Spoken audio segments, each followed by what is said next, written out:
E a gente vai continuar agora o nosso programa com informações direto das ruas de São Paulo. Pode rodar a vinheta.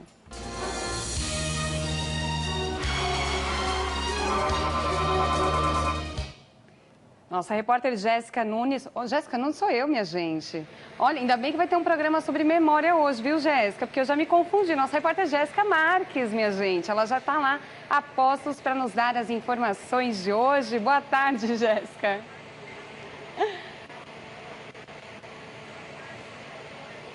Oi, Jéssica, muito boa tarde. Olha, fique tranquila, porque eu já falei também, olha, nós vamos ali falar com a Jéssica Nunes e, na verdade, era a Jéssica Marques. Eu já fiz isso, fique tranquila, tá tudo bem.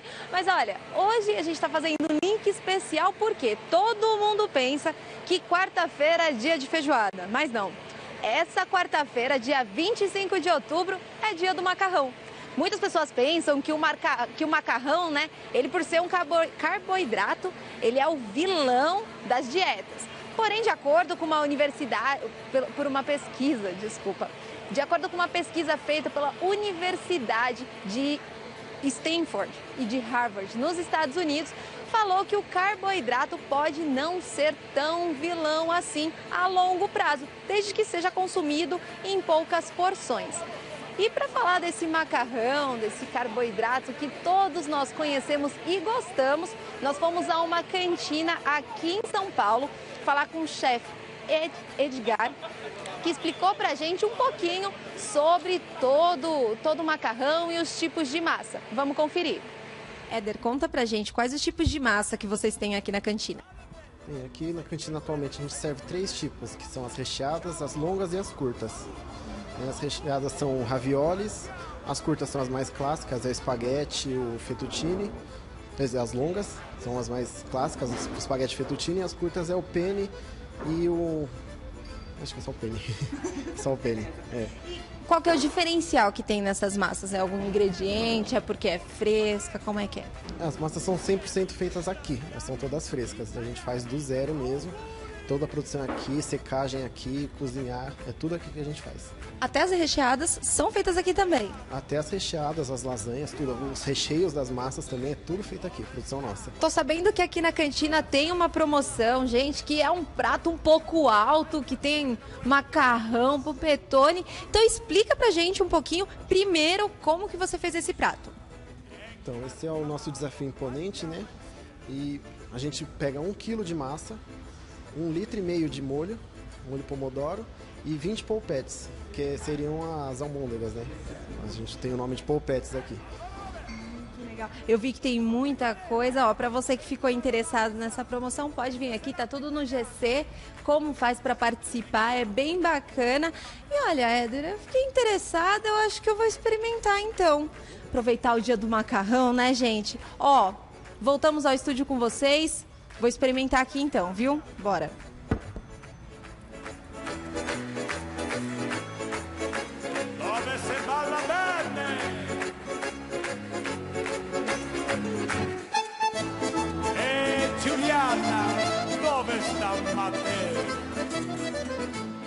Mangia che te fa bene, Jéssica Marques. Olha, agora eu entendi porque que ela não voltou para falar comigo. Ela foi aproveitar e comer. Mas ela tá certa, gente, tá certa. Vamos dar continuidade aqui ao nosso programa. A gente vai falar hoje sobre memória. Você já parou para pensar como que tá a sua memória? A gente ouve muito falar que a nossa memória, o nosso cérebro, ele é parecido com um computador, onde ele consegue armazenar várias informações. Mas eu tô achando que de algumas pessoas, eu me incluo nessa, não tá funcionando muito bem, não. Melhor receber aqui o doutor Igor Duarte, que é neurocientista, para explicar para a gente o que está acontecendo. Doutor, muito boa tarde, seja bem-vindo. Boa tarde, Jéssica, um prazer conhecê-la pessoalmente. Um prazer estar mais uma vez aqui no nosso programa. Sabe que eu vi o macarrão ali? E o macarrão, ele é bom para a memória. Gente, que delícia! Mas calma lá, ele é bom para a minha memória. Ele me lembrou que eu estava com fome. Boa, doutor. Já aconteceu de você esquecer que está com fome? Acontece. Olha, eu vou te falar que naturalmente, às vezes isso acontece comigo. Inclusive hoje. Acontece mesmo. Eu vim aqui pro programa apresentar e esqueci de almoçar. Esqueci. E agora eu fiquei com mais fome ainda, olhando essa matéria da Jéssica. Aquela macarronada excelente, visualmente falando, né? Eu lembrei, falei, olha, A Jéssica Marques nem chamou a gente. Deixa ela, doutor. E você pode estar, claro, participando com a gente através das nossas redes sociais, no Facebook, /Nosso Programa, ou então no Instagram, @Nosso Programa, ou então Jéssica_Nunes 6. Se preferir, ligue e participe com a gente ao vivo. Pode mandar suas perguntas, seus comentários, que o doutor responde. O nosso telefone é o 0 Operadora 11 3337 5886. Doutor, nosso cérebro, assim como o nosso corpo, precisa de malhação também. Precisa sim. O cérebro sempre associa um cérebro ao computador. Mas diferente do computador, o nosso cérebro, ele melhora à medida em que nós utilizamos ele. E o computador piora à medida em que nós usamos ele. Então você utiliza um computador por 10 anos, ele estraga. O cérebro, quanto mais você usa, melhor ele fica. Então, a dica, sempre me perguntam, existe algum remédio, existe alguma coisa? Não, não existe nada para o cérebro para melhorar, é utilizá-lo. Quanto mais você utiliza de formas benéficas, melhor o seu cérebro fica. Mas o senhor me prometeu ali nos bastidores que inventa alguma fórmula para conseguir utilizar na gente, hein, doutor? O senhor me prometeu. A ciência, ela não para nunca, então está sempre com novidades sobre essa área de neurociência. Então, você fala, dá para transportar memória de uma pessoa para outra? Na verdade, isso que as escolas fazem, né? Transportar o conhecimento do professor, ou pelo menos parte, para os alunos. Mas a ciência tem uma técnica que ainda está em fase de teste com ratos, onde conseguiram passar o conhecimento de um rato, pelo menos um conhecimento momentâneo, para um outro rato. Isso é fantástico e talvez assustador também. Isso que eu ia falar, tem um lado bom, mas tem um lado meio perigoso. Exatamente. Aí. Dependendo da memória que for transmitida, o que era segredo vai deixar de ser, minha gente. Já imaginou você não ter como esconder mais aquilo que não gostaria que ninguém soubesse? Não, tá bom. Eu vou treinar então o meu cérebro. Tudo bem, doutor. Mas, o seguinte, o cérebro, ele realmente vai perdendo a capacidade dele, então, ao longo dos anos. Por isso que a gente precisa treinar. Mas como que funciona essa perda de memória? Então, nós vamos perdendo neurônios à medida em que nós vivemos. Então, tudo está relacionado com os neurônios. Nós nascemos com todos eles, cerca de 86 bilhões de neurônios. E à medida em que nós vamos envelhecendo, vamos perdendo cerca de 8 a 9 mil neurônios por dia. Parece um número grande, mas se você somar tudo em 80 anos, não dá 2 bilhões de neurônios. Então, é um número muito pequeno. Nós vamos perdendo isso à medida que o tempo passa. Então, à medida que o tempo passa, a nossa capacidade de reter informações, de aprender, o cérebro se adaptar, a gente chama isso de neuroplasticidade, essa capacidade diminui com o tempo também. Porém, ela existe. Até os 100 anos você consegue aprender, você consegue desenvolver bem, mas isso vai diminuindo a partir dos 40 anos. Temos o máximo na idade dos 20 anos, dá uma estabilizada nos 30, até os 40, então começa a cair isso um pouquinho.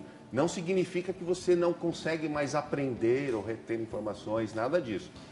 Acontece que isso vai ficando mais difícil, essa plasticidade vai ficando mais difícil de acontecer, mas acontece em todo mundo. Doutor, a gente sabe que existem alguns exercícios que são muito eficazes para a gente tentar recuperar ou pelo menos treinar mais a nossa memória.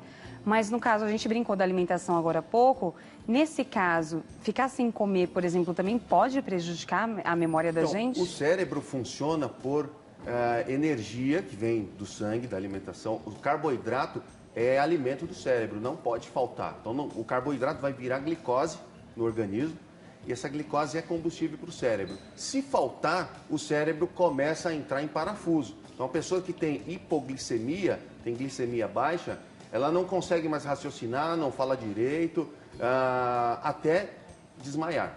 Ai, meu Deus, então, será? Não pode ficar sem a alimentação. Tem algumas dietas que dizem que você tem que ficar um dia sem se alimentar. Tome cuidado que isso deve ser acompanhado com um especialista. Não faça nenhuma loucura você sozinho.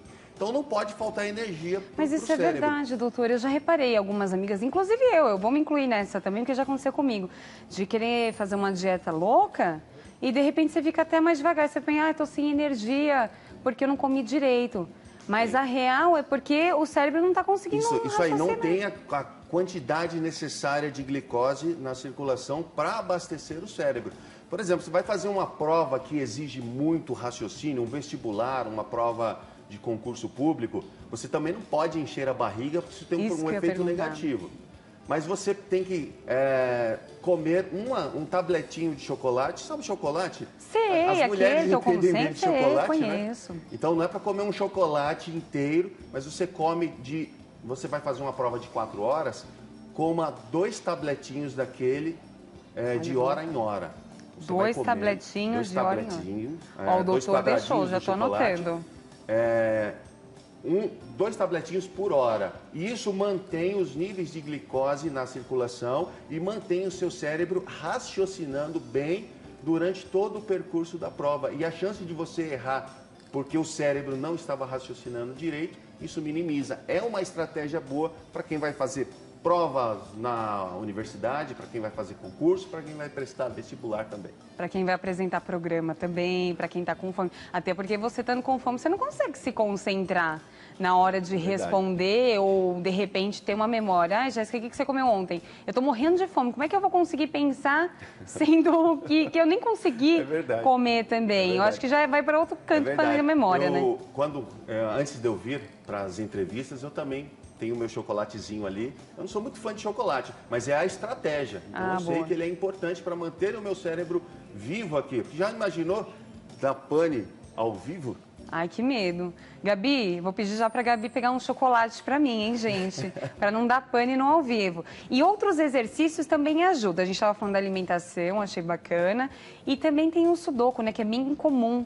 Caça-palavra também, isso ajuda a gente estimular mais o cérebro? Ajuda sim, e o cérebro gosta desses desafios pequenos. Toda vez que você se submete a um desafio desse e você acerta, o cérebro libera um neurotransmissor chamado dopamina, que é do prazer, é uma substância do prazer. Então o cérebro fica muito vivo, muito feliz e ele fica inspirado para novos desafios. Então os joguinhos de caça-palavra são excelentes. Os videogames dão muito prazer, por isso que consegue prender a atenção das pessoas na tela lá por muito tempo. Mas por que tem gente que não tem paciência? Às vezes mal começou o caça-palavra, não consigo, não quero. Então, tem que estimular. Tem que estimular. Primeiro, a pessoa, às vezes, ela não gosta da atividade, mas ela tem que ter a noção de que aquilo é bom, é um exercício bom para ela. Ela precisa ter noção. Então ela insiste mais um pouquinho e acaba acostumando, e acaba pegando gosto para aquilo lá. Parece uma atividade simples, você encontrar a palavra, mas você está deixando o seu cérebro ligado em encontrar alguma palavra ou encontrar o erro do jogo dos 7 erros. E quando você encontra o erro ou encontra a palavra, há uma reação química no cérebro muito grande. E o cérebro, como disse, acostuma com isso, gosta disso e fica aperfeiçoado a novos desafios. Isso é verdade. E eu fico muito feliz quando eu acerto no caça-palavras. Doutor, faz o seguinte, a gente vai para um breve intervalo, mas é muito rapidinho. E daqui a pouco a gente volta com outras dicas de como treinar a sua memória, o seu cérebro. Não sai daí, não.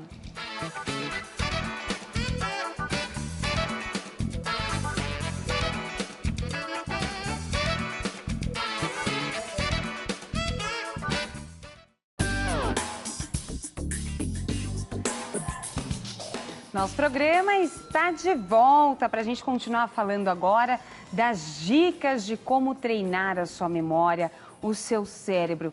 O doutor Igor Duarte já está aqui, o nosso neurocientista, para continuar dando essas dicas para a gente, porque eu acho que a gente vai ter que fazer uma listinha aí, doutor. A gente já falou do quê? Dos jogos de videogame, a gente falou também de o que mais? Olha, gente, eu já esqueci da alimentação, é porque eu não comi. Sabe por que eu não tô lembrando? Porque eu não comi, gente. Não façam isso antes de apresentar um programa. Vocês têm que comer antes, viu? Lembre-se disso. A gente falou também de palavras cruzadas, caça-palavras, do sudoku. E além disso tudo, tem também outros tipos de jogos, principalmente os jogos de estratégia.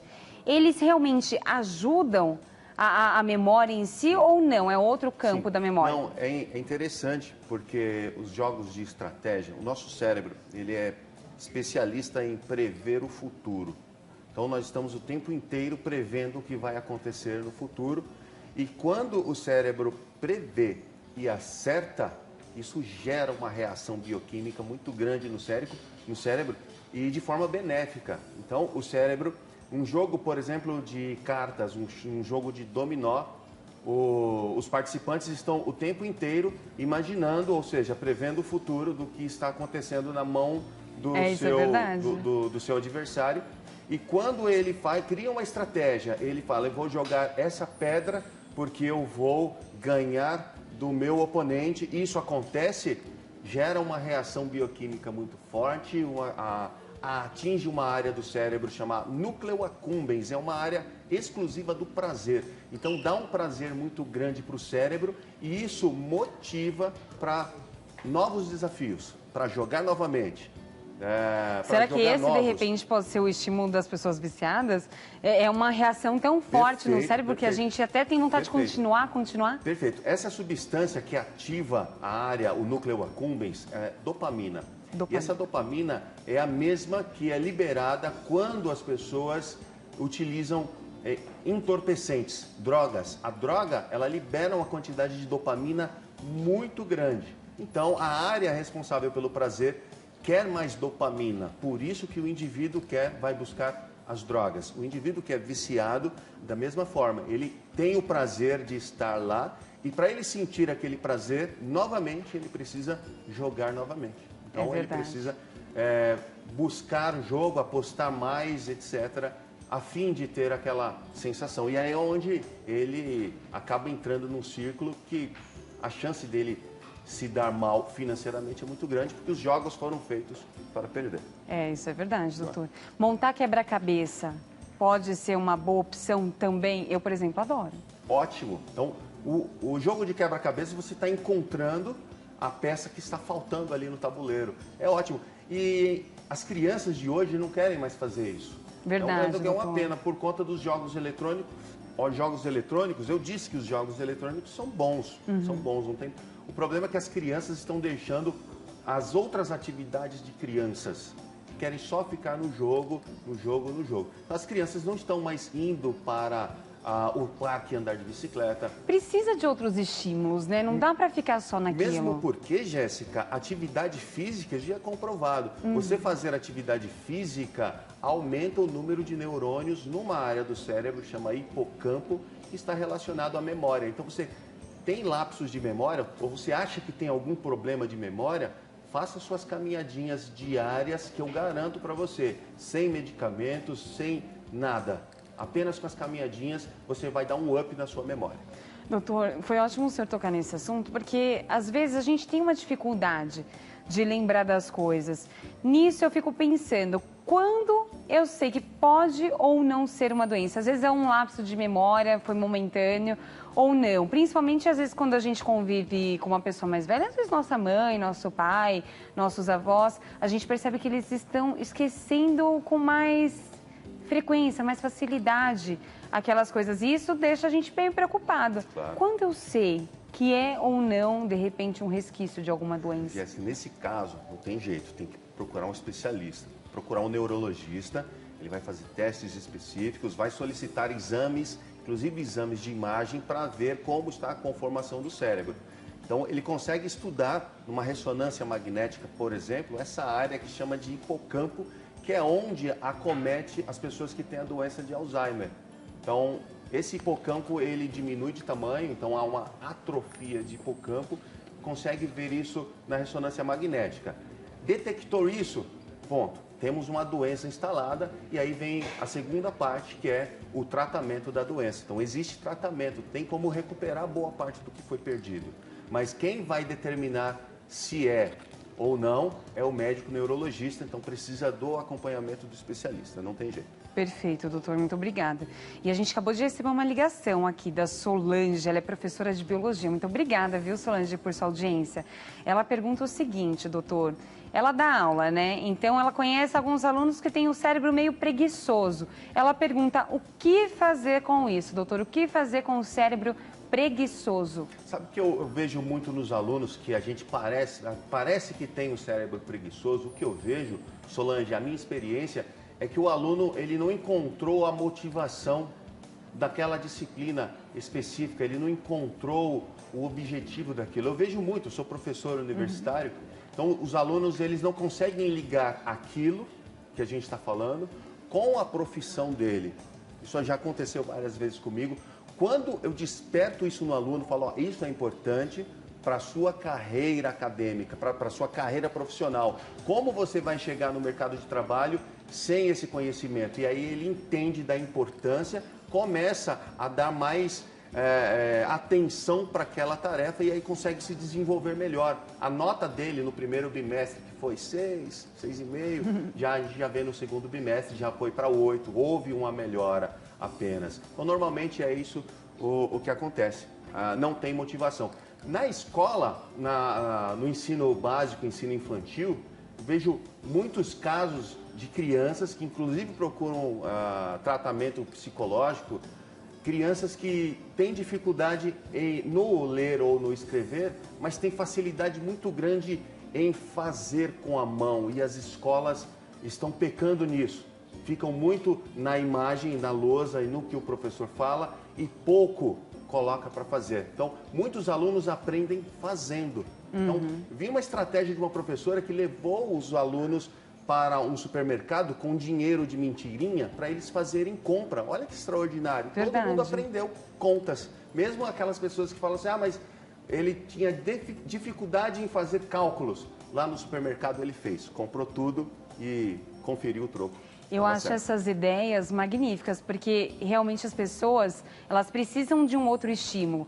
Os alunos de hoje não são iguais aos alunos de antigamente. Eu acho que isso é um contexto geral, não só em questão de aluno.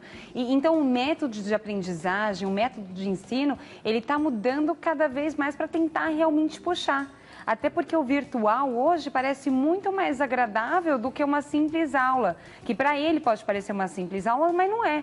Então, quanto mais inovações de ensino, nos métodos de ensino, melhor para aprendizado, né? Esse exemplo eu achei um máximo também. Foi ótimo. Então, quanto mais estratégia, quanto mais métodos o professor utilizar para acessar a mente dos seus alunos, melhor vai ser o resultado final da sala de aula. Perfeito. Doutora, assim como a Solange de São Paulo ligou para poder participar, tirar a sua dúvida, a Maria Ramos de Sorocaba, São Paulo, também ligou e ela faz a seguinte pergunta. Antes de mais nada, viu? Obrigada, viu, Maria, por sua audiência. Ela pergunta assim, doutor, pessoas que dormem pouco, pode ter algum problema de memória no cérebro?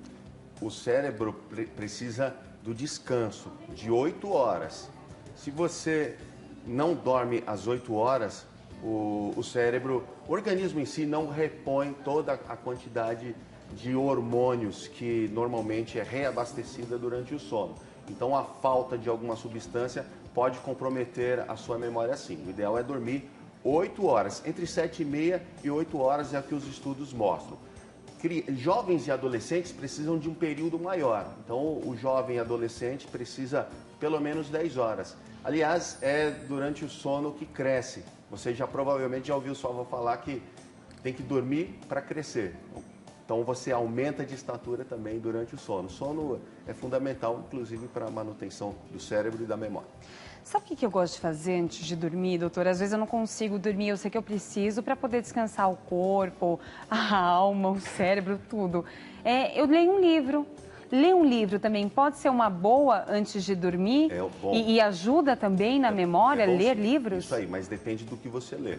Eu gosto de ler uma coisa mais calma, porque senão eu fico muito agitada e aí eu não consigo dormir. E aí você fica agitado, atrapalha o seu sono. Eu gosto de ler romance. Então, o romance é legal, o romance é calmo. Ou a Bíblia também, a Bíblia é calma, dependendo da passagem, senão você fica, poxa, como pode ter acontecido isso? Faz uma leitura mais calma dessa e ela prepara você para uma boa noite de sono.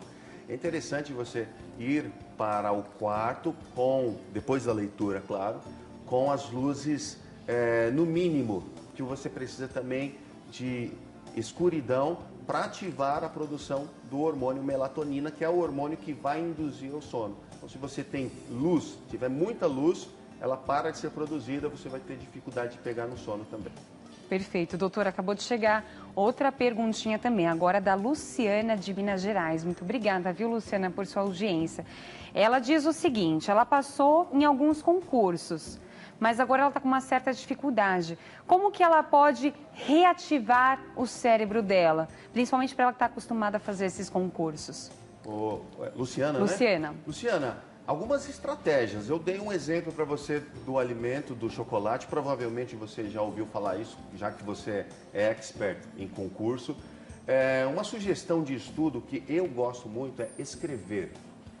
Não marcar um marca-texto, o marca-texto, que é interessante também, mas o escrever com a mão, sabe aquele ponto que chamou a atenção? Então você transcreva ele por uma folha ao lado.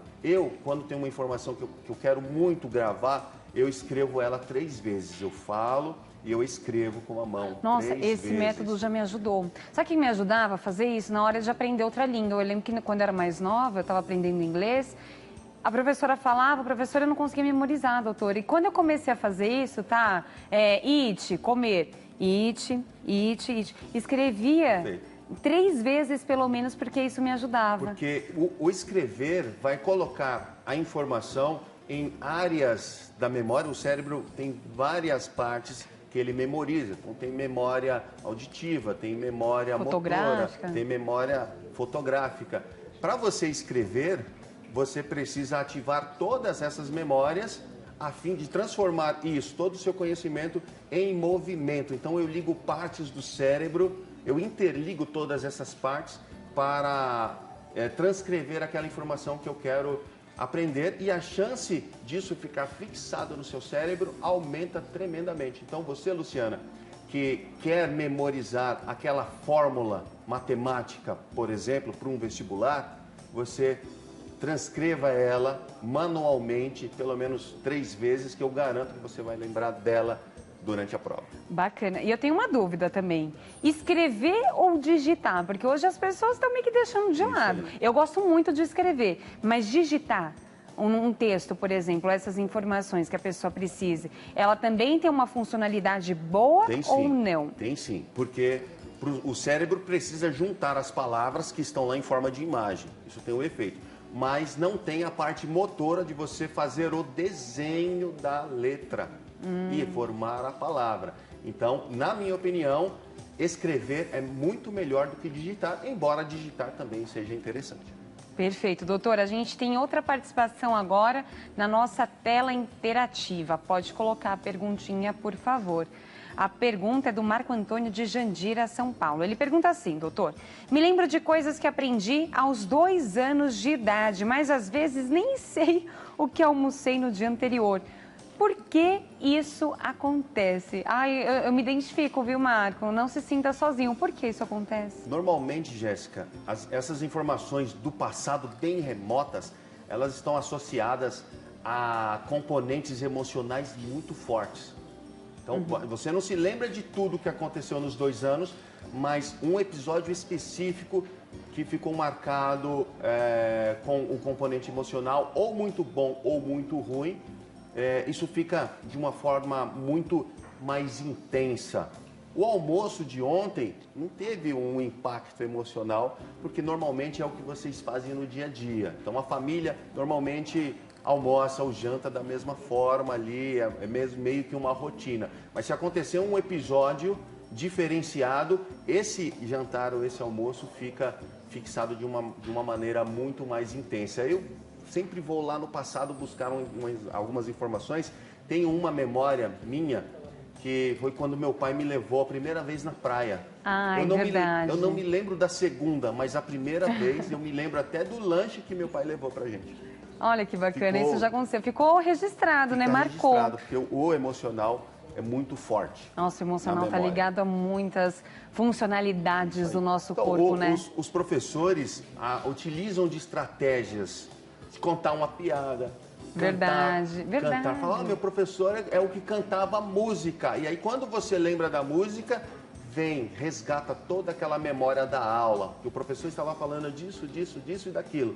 O cérebro não deu muita atenção para aquilo. Mas quando você trouxe a música que o professor cantou, a piada que o professor contou, você traz a informação que normalmente você quer. Isso é uma estratégia fantástica dos professores também. Isso é verdade, bacana, gostei.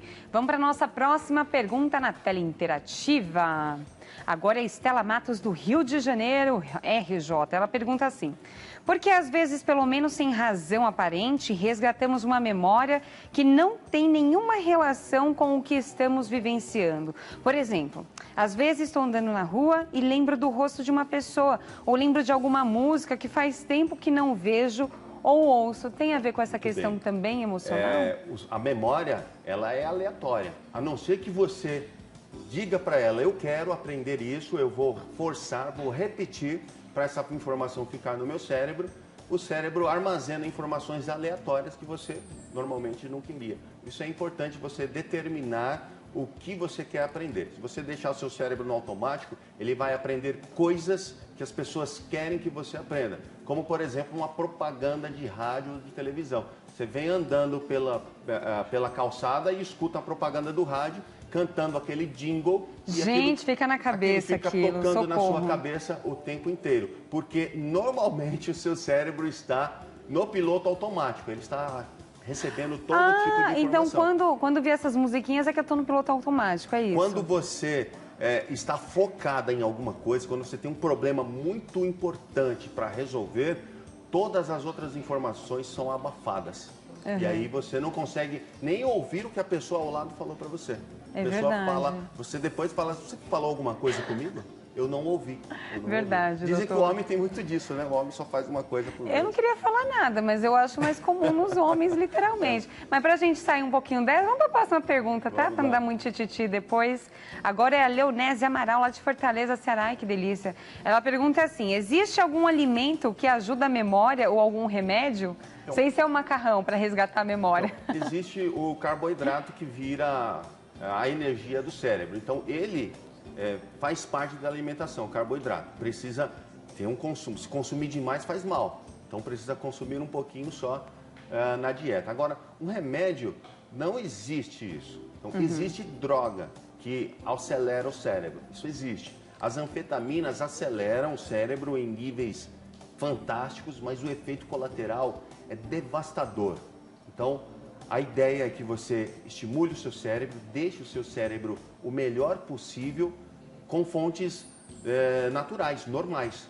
Então, você utilizar essa química um dia, o organismo vai mandar a conta para você, um dia vai cobrar. E isso vai ser tarde demais, porque lesões cerebrais normalmente são irreversíveis. Eu achei uma ótima a gente terminar a nossa entrevista assim, porque a gente dá um chega pra lá para aqueles compulsivos por remédios, né? Que nem sempre é a melhor solução. Momentaneamente parece, mas não é. E antes de tomar qualquer tipo de remédio, a gente tem que consultar um especialista, um profissional da saúde. Ninguém pode olhar na internet e falar, eu li que tal coisa funciona. Não.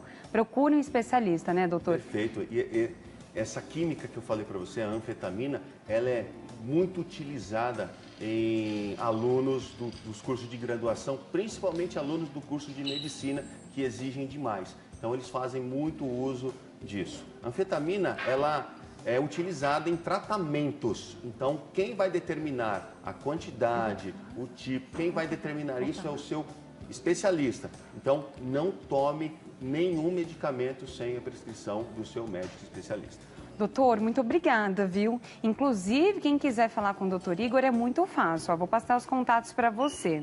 No Facebook está como Drigo Duarte, ou seja, doutor Igor Duarte, tá bom? E também no Instagram, @dr.igorduarte, tá aí na sua telinha. E no YouTube, Igor Duarte, doutor Correto. Igor Duarte. É só Igor procurar Igor Duarte na internet, colocar neurocientista, você vai achar várias coisas, minha gente. Doutor, muito obrigada, viu? Volte Eu agradeço, sempre. tô sempre à Faltou muita disposição. pergunta ainda, muita participação. Vai ter que imagino. voltar. Esse assunto mexe com a gente, viu? Mexe com a Mas cabeça. antes que eu me esqueça, eu vou dar um recadinho para você e é agora.